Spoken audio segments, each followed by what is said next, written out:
नमस्कार साथियों, मैं राजन कुमार आप सभी लोगों को सीट स्टडी सेंटर में स्वागत करता हूं, अभिनंदन करता हूं। साथियों, हम लोग बिहार स्पेशल का क्लास कर रहे हैं। किसका क्लास कर रहे हैं? बिहार स्पेशल का क्लास कर रहे हैं।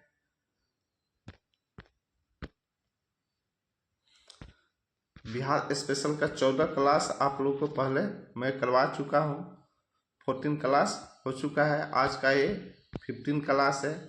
बिहार स्पेशल का एक एक शुरू से पॉइंट पर सभी क्लास को मैं करा रहा हूँ। सभी टॉपिक को मैं एक एक करके कवर कर रहा हूँ। तो आप लोग मेरे चैनल से जुड़ के अपने स्टडी को स्टार्ट कीजिए। बहुत ही बेहतरीन ढंग से आप लोगों को स्टडी करवा रहा हूँ। आप लोग मेरे चैनल से जुड़ के कंप्लीट स्टडी कर सकते हैं। आप लोग किसी भी एग्ज़ाम का प्रिपरेशन कर रहे हैं, जैसे बीपीएससी का तैयारी कर रहे हैं, बीएसएससी का जो फॉर्म निकला था इंटर लेवल ग्रेजुएट लेवल उसका तैयारी कर रहे हैं, बीपीएससी द्वारा एडीईओ का वैकेंसी निकला था, असिस्टेंट डेवलपमेंट एजुकेशन अफसर का जो वैकेंसी निकला था उसके लिए आप लोग आवेदन किए होंगे, उसका तैयारी आप लोग कर रहे हैं।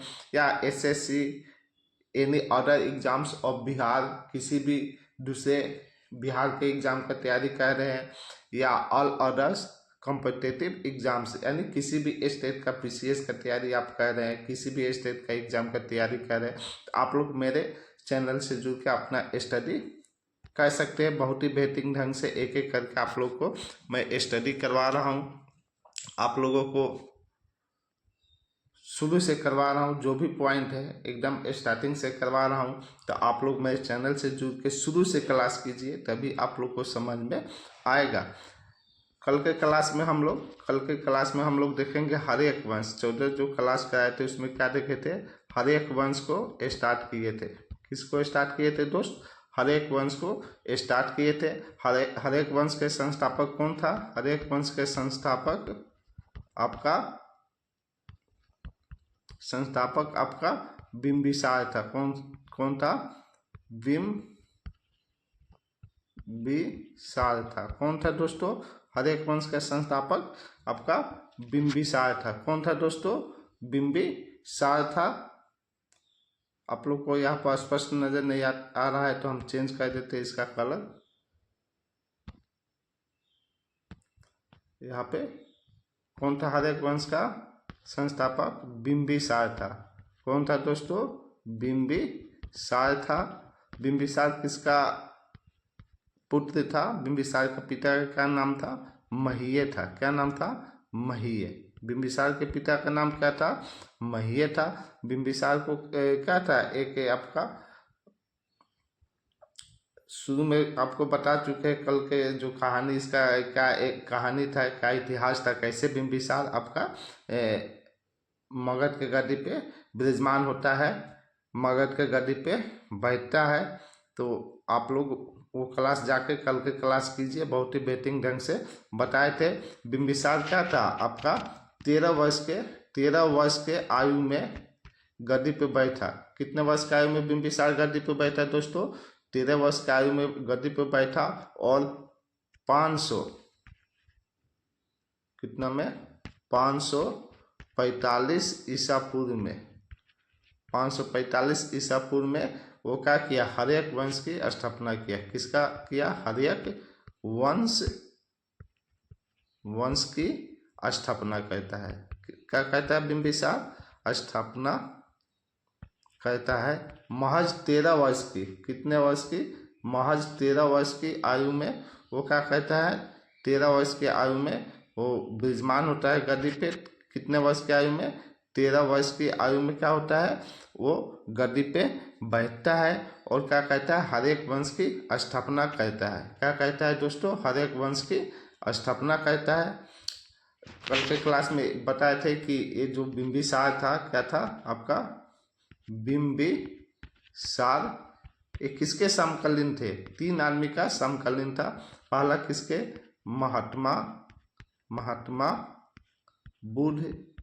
महात्मा बुद्ध और उस दूसरा क्या था आपका? चंद्र। अवंती के जो राजा था चंद्र, क्या? चंद्र प्रघोट, चंद्र प्रघोट। और तीसरा आपका प्रसेनजीत। कौशल के जो राजा था कौन? प्रसेनजीत। ये तीनों का क्या था? समकालीन था। तीनों का क्या था? समकालीन था। कौन? बिंबिसार। बिंबिसार ने क्या किया? वैवाहिक संबंध स्थापित करके अपने साम्राज्य का विस्तार किया। अपने राज्य का क्या किया था? विस्तार किया था। तो उसका जो भी वैवाहिक संबंध था किससे था वो भी आपको पिछले क्लास में हम बता चुके हैं। पहला जो विवाह किया था वो क्या किया था? आपका लिच्छवी गणराज्य, जो लिच्छवी के गणराज्य चेतक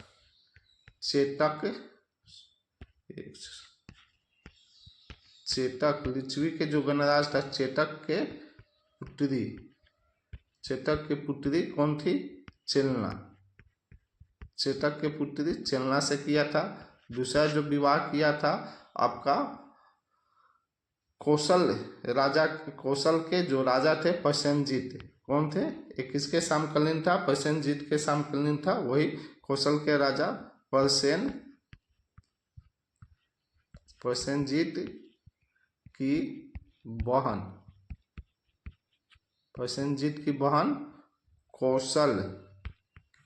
कौशल देवी। किससे? कौशल देवी, या आप कह सकते हैं इनका कौशल देवी या महाकौशल से क्या किया? शादी स्थापित किया। पहला शादी किससे किया? चेतक के पुत्री चेलना से किया। दूसरा शादी किससे किया? आपका प्रसेनजीत की बहन कौशल नरेश, कौशल के राजा प्रसेनजीत के बहन कौशल देवी या महाकौशल से शादी करके अपने साम्राज्य का क्या किया था? विस्तार किया था। तीसरा जो शादी किया था जो नगर वधु वैशाली की नगर वधु अम्रपाली से क्या किया? विवाह किया था। अम्रपाली इतनी सुंदर थी जिससे मोहित होके एक थी। अम्रपाली एक डांसर थी। ये इतनी सुंदर थी जिससे मोहित होके क्या किया था? बिंबिसार ने अम्रपाली से भी क्या किया था? शादी कर लिया था। आपका यहाँ पे चेलना या कौशल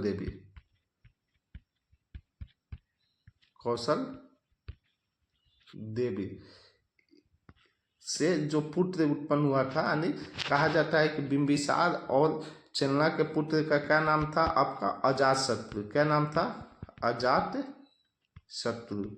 क्या नाम था दोस्तों? अजातशत्रु। कहीं कहीं ये भी कहा जाता है कि कौशल देवी का पुत्र अजातशत्रु था, लेकिन अधिकतर इतिहासकार मानते हैं कि चेलना क्या ही पुत्र कौन थे? अजातशत्रु थे। तो चेलना का पुत्र कौन था? अजातशत्रु। यानी बिंबिसार का जो प्रथम पुत्र था कौन था? आपका अजातशत्रु, जिसको बिंबिसार ने क्या किया था? उत्तराधिकारी के रूप में नियुक्त किया था। आपका अम्रपाली जो नगर वधु थी वैशाली की अम्रपाली से जो पुत्र और बिंबिसार और अम्रपाली के से जो पुत्र रत्न की पुत्र प्राप्ति हुआ उसका क्या नाम था? जीवक। उसका क्या नाम था? जीवक। जो बिंबिसार ने क्या किया? जीवक को तक्षशिला में ज्ञान प्राप्त करने के लिए भेजा था, जहाँ पे जीवक ने ज्ञान प्राप्त करके बहुत ही प्रसिद्ध चिकित्सक बना और बिंबिसार के राज दरबार में क्या था? राज दरबार के चिकित्सक बना, राज दरबारी आपका वैद्य बना।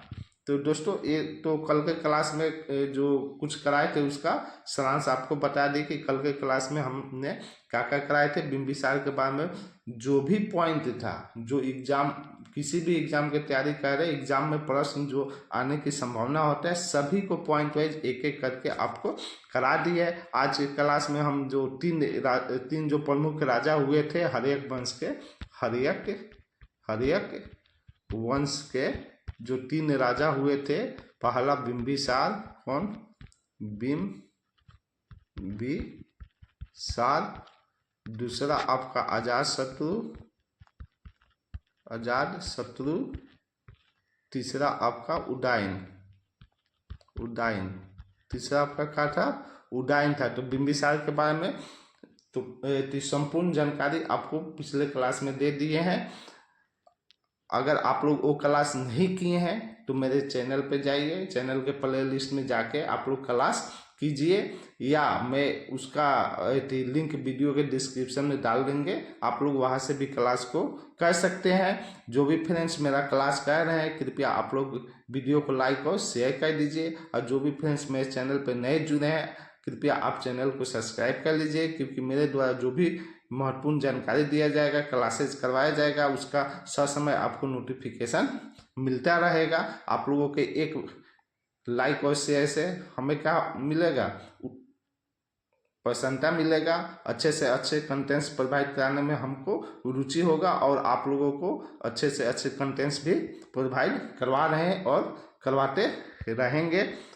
तो हम लोगों ने बिंबिसार के बारे में कल की क्लास में पढ़ लिए, आज की क्लास स्टार्ट करेंगे अजातशत्रु से। अजातशत्रु के बारे में हम लोग देखेंगे, संभवतः हो सकता है तो उदयन को भी आज ही की क्लास में हम लोग कर लेंगे, नहीं तो एक एक करके भी कर सकते हैं। तो जो भी महत्वपूर्ण जानकारी होगा, जो किसी भी एग्जाम का प्रिपरेशन कर रहे हैं उसमें जो पूछे जाने वाले संभावित प्रश्न होंगे, सभी के बारे में एक एक करके विस्तार रूप से थ्योरी हम आप लोग को करवा रहे हैं, बहुत ही बेहतरीन ढंग से करवा रहे हैं। तो आप लोग शुरू से एक एक क्लास को कीजिए, तभी आप लोग को अच्छे से समझ में आएगा, और अपने तरीके से आप लोग नोट्स बनाते चलिए। तो हम लोग स्टार्ट करते हैं अजातशत्रु के बारे में।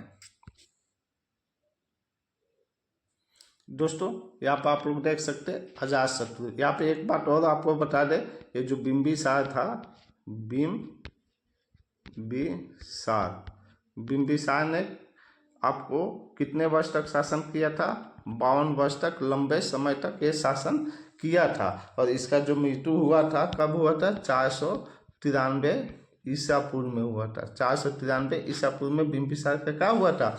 मृत्यु हो गया था। और बिंबिसार को मृत्यु कैसे हुआ? तो कहा जाता है कि अजातशत्रु ने क्या किया था, इसको बिंबिसार को बंदी बना के कारागार में डाल दिया था, जहाँ पे बिंबिसार की मृत्यु हो गई। ये भी कहा जाता है कि अजातशत्रु ने ही बिंबिसार की हत्या करके गद्दी पे बैठा था।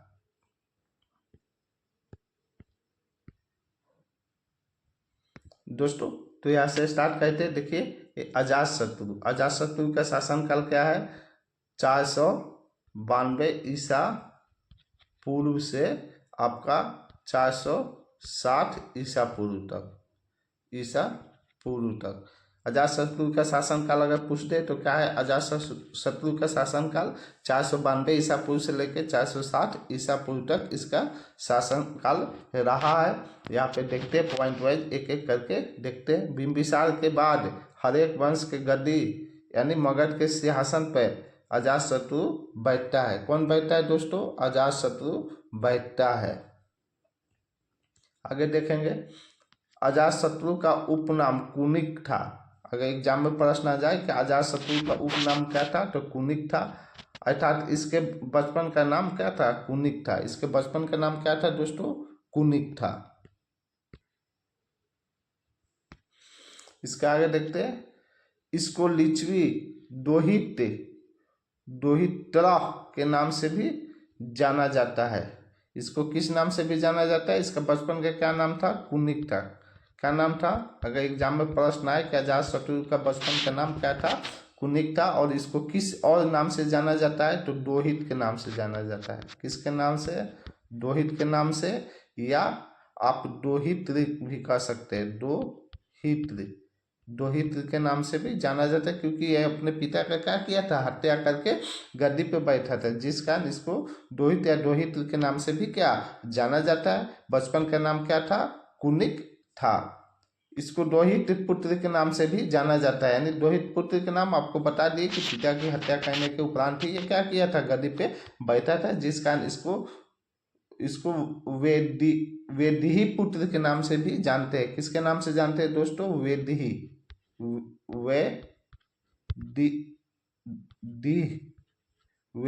पुत्र के नाम से भी इसको क्या कहते हैं? जानते हैं। वही यहाँ पे लिखा है कि इसको वेदिही पुत्र के नाम से भी जानते हैं। अजातशत्रु को प्रथम पितृहंता के नाम से भी जाना जाता है। तो देखिए यहाँ पे कितना है, यहाँ पे एक एक करके आपको बता देते हैं। इसका बचपन का नाम क्या है? कनिक है। इसका बचपन का नाम क्या है? कनिक है। इसको किस नाम से जानते हैं? इसको इसको दोहित या दोहित्र नाम से जानते हैं। इसको क्या कहा जाता है?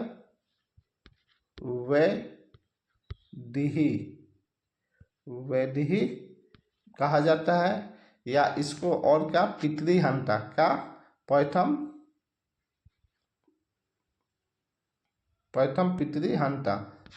पितृहंता के नाम से भी क्या कहते हैं, जानते हैं। वही यहाँ पे लिखा गया है। इतने नाम से किसको, अजातशत्रु को हम लोग जानते हैं। यहाँ पे देख लेंगे, यहाँ पे पूछता है कि प्रथम पितृहंता वंश कौन सा है, तो आपका हरेक वंश है। प्रथम पितृहंता किसको जाना जाता है, तो अजातशत्रु को जाना जाता है। अजातशत्रु के बचपन का क्या नाम था, तो कनिक नाम था। ये सब आप लोग नोट डाउन कर लीजिएगा, याद कर लीजिएगा।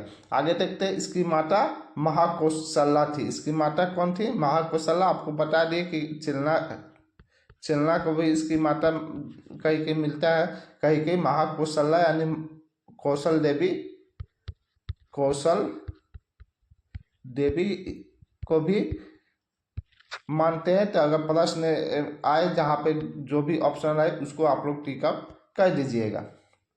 महाकौशल्या को बिंबिसार की मृत्यु के बाद में पता चला महाकौशल्या जो इनकी पत्नी थी, क्या थी, आपका प्रसेनजीत की बहन थी, जिसको क्या शादी जिससे किया था बिंबिसार ने। तो महाकौशल्या ने कौशल देवी को पता चलता है कि बिंबिसार का क्या हुआ, मृत्यु हो गया। जिसके तुरंत बाद गम में महाकौशल्या भी मृत्यु अपने पति के वियोग में हो जाता है। यानी महाकौशल्या का क्या हो जाता है, मृत्यु, यानी अपना प्राण त्याग देती है। मृत्यु हो जाता है किसको, महाकौशल्या को, यानी कौशल देवी को मृत्यु हो जाता है जब इसको मालूम चलता है कि बिंबिसार की मृत्यु हो गया।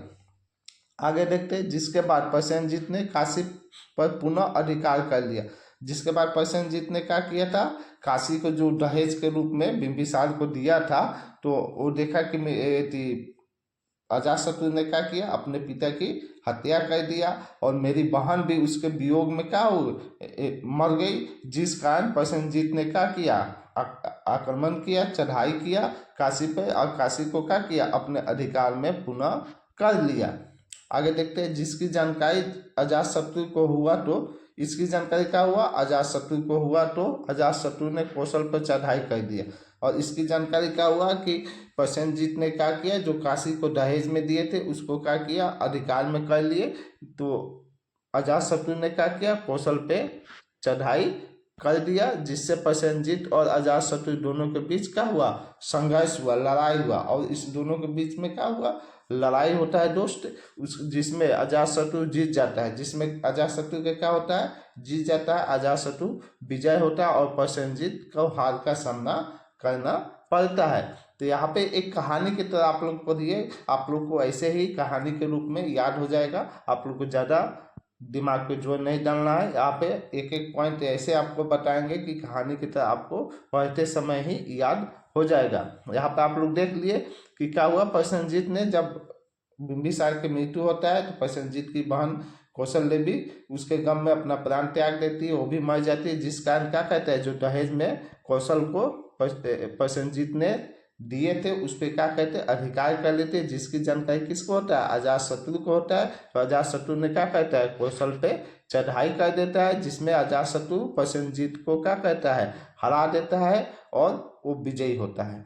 आगे देखिए, दूसरी बार पुनः अजातशत्रु और प्रसेनजीत के बीच क्या हुआ, लड़ाई हुआ, संघर्ष हुआ, जिसमें प्रसेनजीत क्या हुआ, जीत गया। प्रथम बार जो लड़ाई हुआ था उसमें प्रसेनजीत ने क्या हुआ था, हार का सामना करना पड़ा था प्रसेनजीत को, और अजातशत्रु विजयी हुआ था। लेकिन दूसरी बार जब लड़ाई हुआ दोनों के बीच में, अजातशत्रु और प्रसेनजीत के बीच में, तो उसमें क्या हुआ, अजातशत्रु को हार का सामना करना पड़ा और प्रसेनजीत क्या हुआ, उसमें जीत गया और अजातशत्रु को हार का सामना करना पड़ा, जो आपको बता दिए। जिसके बाद प्रसेनजीत ने अजातशत्रु को कैद कर लिया। उसके बाद प्रसेनजीत ने क्या किया, अजातशत्रु को क्या कहता है, कैद कर लेता है।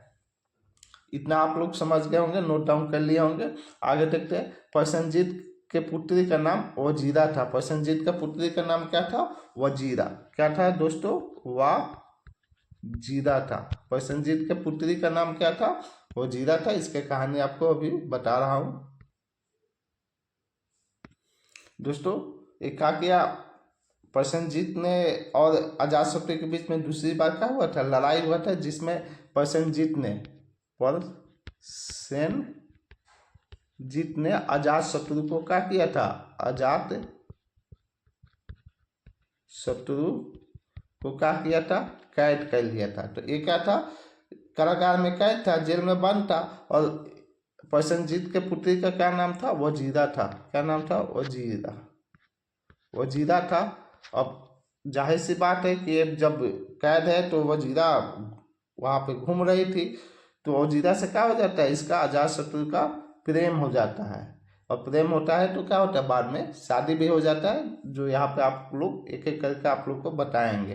यहाँ पे देखिए, प्रसेनजीत के पुत्री की कौन थी? वजीरा थी। अजातशत्रु जब प्रसेनजीत के पास कैद था, कहा था अजातशत्रु ने क्या किया था? प्रसेनजीत के जेल में कैद था, कैदी बना था, क्योंकि दूसरी बार वो क्या हुआ था? पराजित हुआ था। तो प्रसेनजीत ने क्या किया था? कैद करके जेल में डाल दिया था, कारागार में डाल दिया था। तो वो क्या था?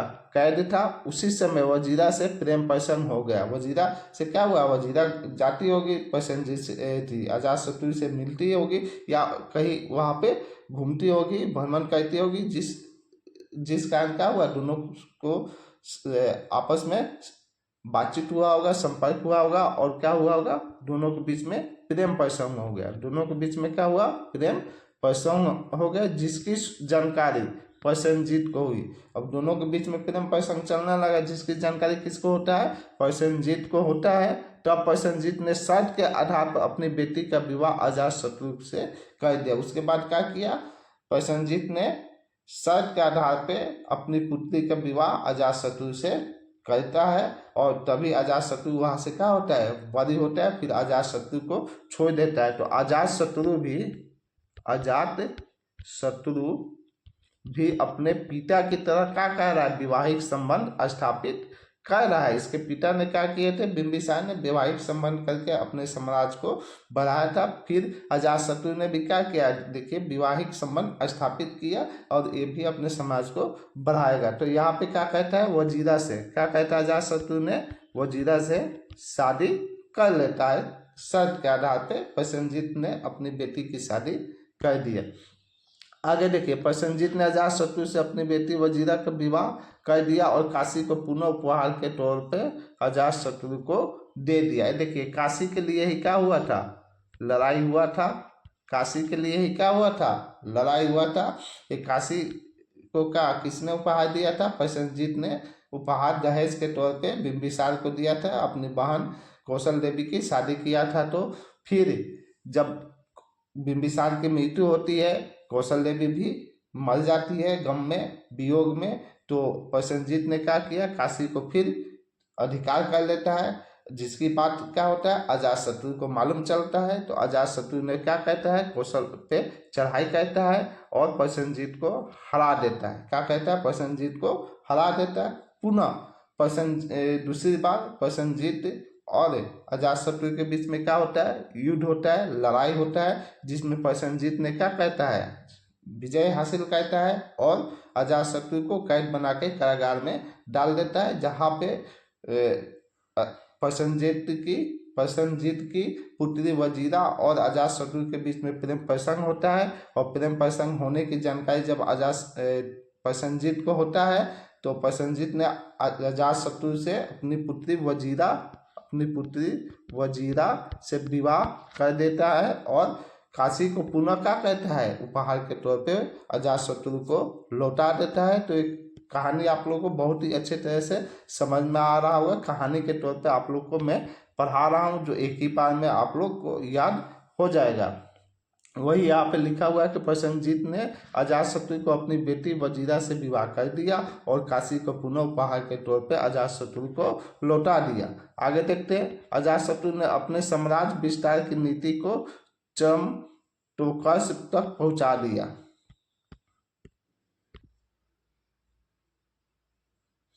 आगे देखिए दोस्त, इसने मल्ल संघ पर आक्रमण कर इसे अधिकार में कर लिया। अजातशत्रु ने क्या किया, मल्ल संघ पे आक्रमण किया और अधिकार कर लिया। इस प्रकार उत्तर पूर्व प्रदेश में एक बड़े भूभाग पे मगध साम्राज्य का अधिकार हो गया। इस प्रकार क्या हुआ, किस पे आक्रमण किया, मल्ल संघ पे आक्रमण करता है और उसको क्या कहता है, अधिकार कर लेता है। और इस प्रकार क्या हुआ, मगध का पूर्व प्रदेश में एक बड़े भूभाग पे क्या होता है, अधिकार हो जाता है और साम्राज्य का विस्तार होता है। आगे देखते हैं, अजातशत्रु ने अपने प्रतिद्वंदी अवंती राज पर भी विजय प्राप्त करता है। ये अवंती पे भी क्या कहता है, अजातशत्रु विजय प्राप्त कर लेता है। अजातशत्रु एक धार्मिक एवं उदार सम्राट था। अजातशत्रु क्या था, धार्मिक था। क्या था आपका, धार्मिक था और उदार शासक था, सम्राट था। विभिन्न ग्रंथों के अनुसार अजातशत्रु बौद्ध और जैन धर्म दोनों मतों के अनुयायी था। यानी बहुत सारे ग्रंथों के अनुसार ये हम जान पाते हैं कि अजातशत्रु जो था क्या था, बौद्ध धर्म का भी अनुयायी था और आपका जैन धर्म का भी अनुयायी था। आगे देखते हैं, भरूच स्तूप की एक वेदिका के ऊपर बुद्ध को वंदना करते हुए दिखाया गया है। यानी जो भरूच स्तूप है, कौन सा स्तूप है दोस्तों, भरूच स्तूप है, उसके जो वेदिका है, एक वेदिका पे अजातशत्रु को, किसको, अजातशत्रु को क्या कहते हुए, वंदना करते हुए, क्या कहते हुए, वंदना करते हुए दिखाया गया है। क्या किया गया दोस्तों, दिखाया गया है।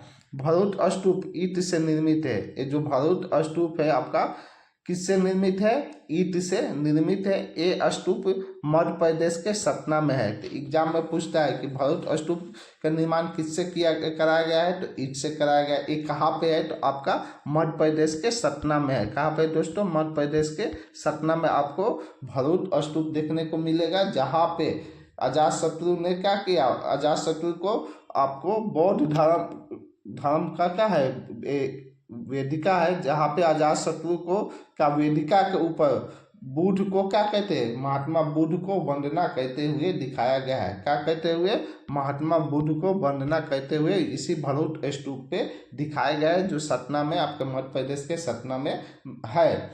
आगे देखते हैं दोस्तों, अजातशत्रु के शासनकाल में गौतम बुद्ध का 483 ईसा पूर्व में महापरिनिर्वाण यानी मृत्यु हो गया। यानी महात्मा बुद्ध का जब मृत्यु हुआ था, किसके शासनकाल में हुआ था, आपके अजातशत्रु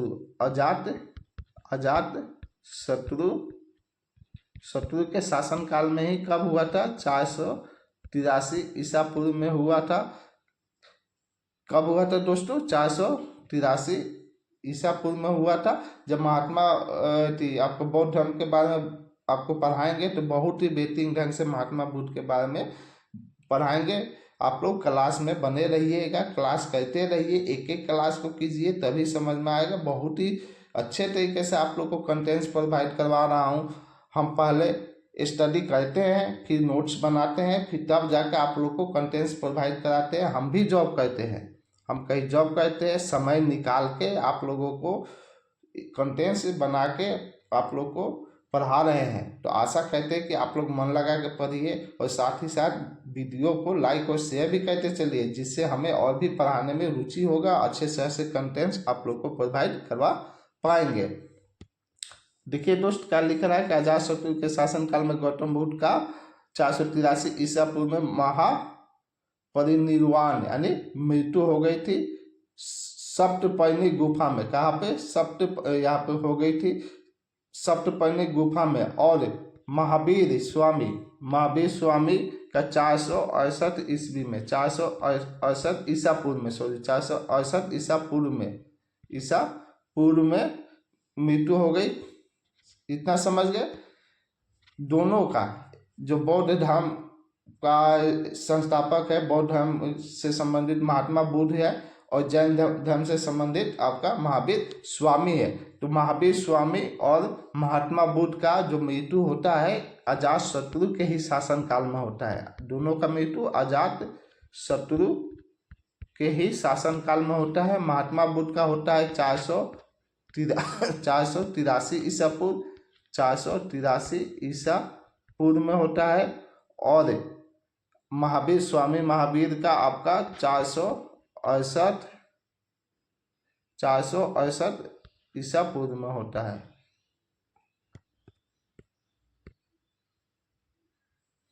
तो दोस्तों यहाँ पर आप लोग नोट डाउन कर लीजिएगा, जो आपको बता दिए कि महात्मा बुद्ध का जो मृत्यु हुआ था 483 ईसा पूर्व में हुआ था,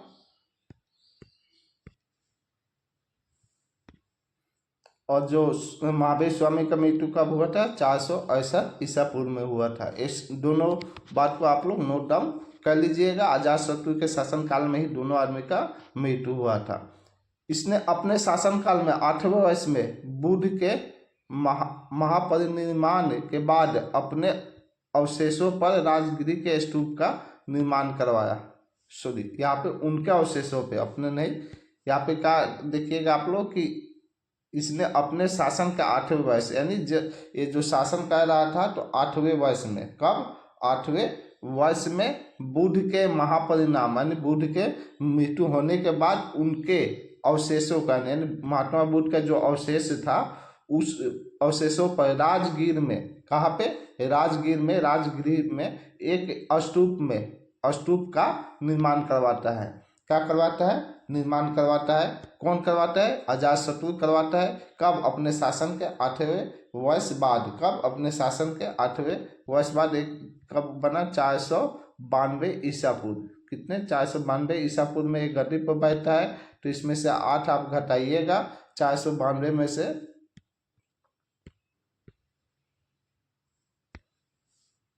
क्या दोस्तों, 492 में से 8 घटाइएगा तो 484 ईसा पूर्व, यानी 484 ईसा पूर्व में यह क्या कहता है? महात्मा बुद्ध के जो अवशेष होते हैं,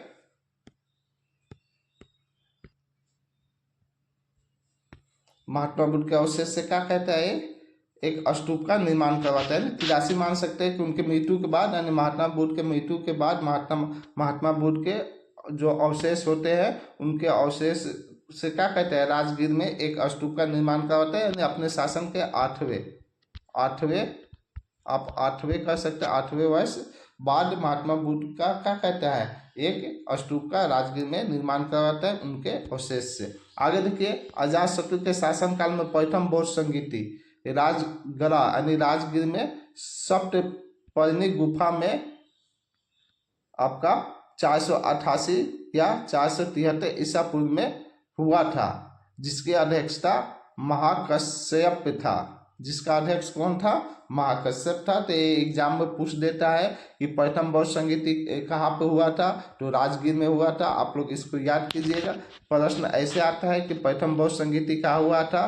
तो राजगीर में हुआ था। राजगीर या राजगिरी कह सकते हैं, राजगिरी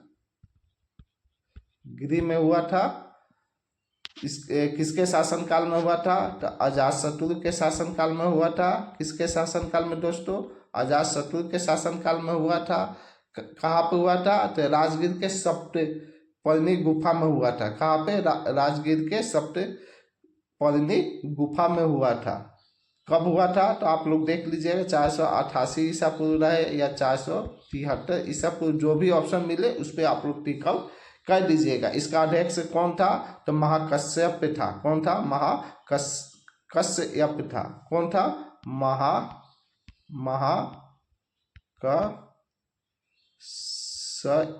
महाकश्यप। कौन था अध्यक्ष? महाकश्यप अध्यक्ष था। तो आयोग कैसे भी प्रश्न घुमा के पूछे, आपको एग्जाम में प्रश्न कर देना है, प्रश्न का उत्तर लगा के आ जाना है। यहाँ पे पूछेगा कि किसके शासनकाल में प्रथम बौद्ध संगीति हुआ था? तो अजातशत्रु के शासनकाल में। कब हुआ था? तो 488 या 473 ईसा पूर्व में हुआ था। कहाँ पे हुआ था? तो राजगीर के सप्तपर्णी गुफा में। कहाँ पे? सप्तपर्णी गुफा में हुआ था। जब प्रथम बौद्ध संगीति जब हुआ था तो उसका अध्यक्ष कौन था? तो महाकश्यप था। कौन था? महाकश्यप था। तो इतना चीज आप लोग नोट डाउन कर लीजिएगा। वही यहाँ पे लिखा हुआ है कि अजातशत्रु के शासनकाल में प्रथम बौद्ध संगीति राजगरा के सप्तपर्णी गुफा में 488 या 473 ईसा पूर्व में हुआ था, जिसका अध्यक्ष महाकश्यप था। आगे देखते हैं, पैठम बौद्ध संगीति में सूट पिटक और विनय पिटक की रचना हुई। जो पैठम बौद्ध संगीति हुआ उसी में किसकी रचना किया गया? सूट पिटक और विनय पिटक की। तो एग्जाम में प्रश्न आएगा कि सूट पिटक या विनय पिटक जो भी है पूछे कि इसकी रचना कब हुआ था, तो पैठम बौद्ध संगीति में हुआ था। अर्थात इस संगीति में बौद्ध भिक्षुओं से संबंधित पिटकों सूट पिटक और विनय पिटक की विभाजित किया गया। यानी जो बौद्ध भिक्षु थे उससे संबंधित जो भी पिटक था, क्या था, जो भी पिटक था उसको क्या किया गया? विभाजित कर दिया गया। क्या किया गया? विभाजित बांट दिया गया। किसमें? सूट पिटक और विनय पिटक, दो भागों में क्या किया गया? विभाजित कर दिया गया। एक कब किया गया? पैठम बौद्ध संगीति में किया गया। पैठम बौद्ध संगीति कहाँ पे हुआ था? राजगीर के सप्तऋषि गुफा में हुआ था। इसका अध्यक्ष कौन था? तो महाकश्यप था। कब हुआ था? तो 488 या 473 ईसा पूर्व में हुआ था। किसके शासनकाल में हुआ था? तो अजातशत्रु के शासन काल में हुआ। तो यहाँ से इतने सारे प्रश्न बन सकते हैं। आगे देखिए, बुद्ध के 3 पिटक सूट पिटक, विनय पिटक और अधिधम्म पिटक थे। बुद्ध के कितने पिटक थे? 3 पिटक थे। कितने पिटक थे? 3 पिटक। कौन कौन सा? सूट पिटक था, विनय पिटक था और आपका अभिधम्म पिटक था। आगे देखते हैं, सूट पिटक की रचना आनंद और उपाली ने की। यहाँ पे एक एक पॉइंट वाइज कोई सा भी ऐसा पॉइंट नहीं होगा जो मैं छोड़ूंगा, आप लोग को एकदम पढ़ा के जाऊंगा, याद करवा के जाऊंगा। यहाँ पे देखिए, सूट पिटक की रचना किसने की? आनंद और उपाली ने की थी। इस पिटक में गौतम बुद्ध के शिक्षाएं के बारे में बताया गया है। ये जो पिटक है सूट पिटक, जिसमें क्या बताया गया है? गौतम बुद्ध की शिक्षा के बारे में बताया गया है। इसकी रचना किसने किया है? तो आनंद और उपाली ने किया है। आगे देखते हैं, विनय पिटक की रचना उपाली ने की थी। विनय पिटक की रचना किसने की थी? उपाली ने की थी, जिसमें संघ की संबंधित नियम है। ये जो विनय पिटक है इसमें क्या है? संघ के जो संबंधित नियम है उसके बारे में बताया गया है। और इसकी रचना किसने की थी? उपाली ने। उपाली ने किसकी भी रचना की है? सूट पिटक। यानी आनंद और उपाली दोनों ने मिलकर सूट पिटक की रचना की है और उपाली ने विनय पिटक की भी रचना किया है। आगे देखते हैं, अधिधम्म पिटक की रचना मोगलीपुत्र तीस ने तृतीय बौद्ध संगीति में की थी। ये जो मोगलीपुत्र तीस से आगे सब हम पढ़ाएंगे एक एक करके, आप लोग चिंता मत कीजिए। अधिधम्म पिटक है जो तीसरा बौद्ध के अधिधम्म पिटक है, जिसकी रचना किसने की थी? मोगलीपुत्र तीस ने की थी। कब की थी? तो तृतीय जो बौद्ध संगीत हुआ था उस समय किया था। इसका उद्देश्य संघ को शुद्ध करना और बौद्ध धर्म की शिक्षाओं को संकलित करना था। इसका उद्देश्य क्या था इस पिटक का? कि जो संघ का है, संघ है, उसको क्या करना है? शुद्ध करना है और बौद्ध धर्म के शिक्षाओं को क्या करना है? संकलित करना है। आगे देखिए, दूसरी बौद्ध संगीति अशोक के समय में हुआ था। प्रथम बौद्ध संगीति किसके शासनकाल में हुआ था? अजातशत्रु के शासनकाल में हुआ था। दूसरा बौद्ध संगीति कब हुआ था? तो अशोक के शासनकाल में हुआ था। अजातशत्रु ने पाटलिपुत्र को अपनी राजधानी बनाया। अजातशत्रु ने किसको राजधानी बनाया? पाटलिपुत्र को क्या किया था? अपनी राजधानी बनाया था। इस बात को आप लोग नोट डाउन कर लीजिएगा। आगे देखते हैं दोस्तों, शीली अनुश्रुतियों के अनुसार उसने लगभग 32 वर्षों तक शासन किया। अजातशत्रु ने कितने वर्ष तक शासन किया दोस्तों? 32 वर्ष तक क्या किया था? शासन किया था। किसके अनुसार? शीली अनुश्रुतियों के अनुसार अजातशत्रु ने क्या किया? मगध पे 32 वर्ष तक अपना शासन किया। और 461 ईसा पूर्व में इसके पुत्र उदयन ने इसकी हत्या कर दी। और 461 ईसा पूर्व में इसके जो पुत्र था, कौन था? उदयन। कौन था? उदयन। दोस्तों कौन था? उदयन।